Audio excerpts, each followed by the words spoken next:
Então, podemos começar.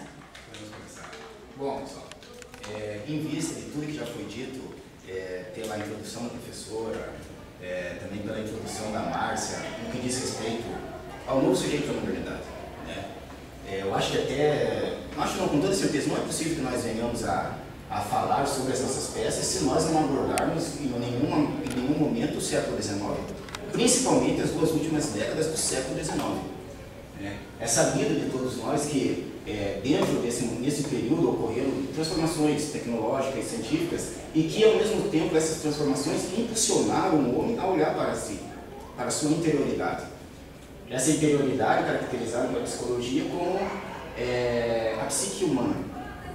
O homem começou a olhar e começou principalmente a se questionar o porquê das coisas.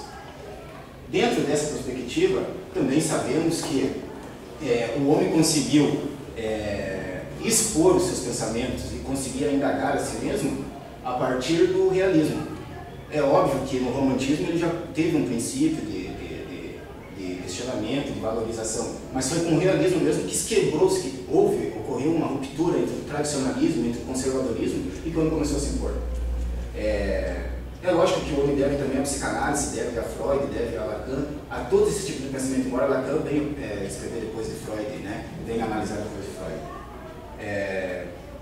Dentro dessa linha de raciocínio, coube a mim então fazer uma investigação da peça Sonhos do Construtor.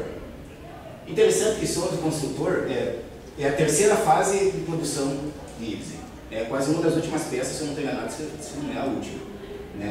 O que mais instiga em Sonhos do Construtor é a identificação da questão psicológica. A dramatização de Ibsen voltada como um espelho dele mesmo, dele próprio. Como eu vou dizer assim para vocês? As desilusões que ele teve, além das desilusões, os desejos, as vontades que ele tinha de alcançar alguma coisa e o medo que ele tinha também de abrir as portas para que, no meu entendimento, novos dramaturgos, novos tipos de peças pudessem vir e esconder aquilo tudo que ele produziu. Isso é notório no momento em que ele quer impedir que o jovem, ele quer impedir que esse rapaz ele venha a desenvolver seus projetos de construção. Então, para que vocês compreendam bem, Soros é um construtor. Ele construiu igrejas no passado, ele, depois de um certo período de desânimo, ele começou a construir mansões e depois dessas mansões ele decidiu construir castelos. Esses castelos são fantasias, isso é lógico. Dentro da peça Sonhos do Construtor eu procurei trabalhar com o desejo dele, porque ele é um homem desejante. Todos vocês sabem que o desejo, dentro da teoria da realidade que Freud nos explicou, é a busca do prazer junto da satisfação. Ou seja, esse desejo ele tem que ocorrer o prazer e a satisfação. Mas não é um prazer assim como nós temos de eu estou com sede, é um desejo que eu tenho. Então eu tomo a água, eu mato meu desejo. Eu supostamente mato aquele desejo porque eu atingi o prazer de matar a sede. Mas o prazer qual se alcança pelo desejo é um prazer que você não encontra no objeto, mas é um fantasma. E por isso que Sonhos do Construtor busca esse desejo, e um desejo, deixa eu ser mais claro, esse desejo é a busca por um prazer que você já sentiu anteriormente e que você nunca mais vai sentir. Como assim, não sei se é cabível comparar esse desejo com uma pessoa que usa o crack, segundo depoimentos que nós já ouvimos de pessoas drogadas. Ele sentiu aquilo uma vez, ele busca diariamente sentir novamente, mas ele nunca mais sente aquilo. É o vício que vem nele. Esse vício tinha Sonhos. Quando Sonhos teve essa satisfação, foi no momento em que ele construiu uma igreja e sobre essa igreja ele coroou-a. No momento em que ele coroou essa igreja, ele conheceu uma jovem chamada Hilda. Só que Hilda, na época, tinha 13 anos de idade.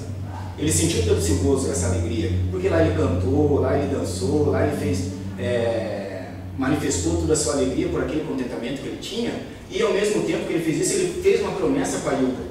Quando daqui 10 anos eu voltarei, te levarei comigo, construirei um castelo e lá nós viveremos juntos. 10 anos depois ela retorna para ele, como uma moça. Sonhos, por mais que ele tinha sido construtor, por mais que ele alcançava todo o seu prazer, a sua satisfação com as suas todo o prazer com as suas construções, ele não era um homem completamente realizado. Ele era um homem que pensava para frente, pensava em expor suas ideias, mas ele tinha medo das tradições do conservadorismo.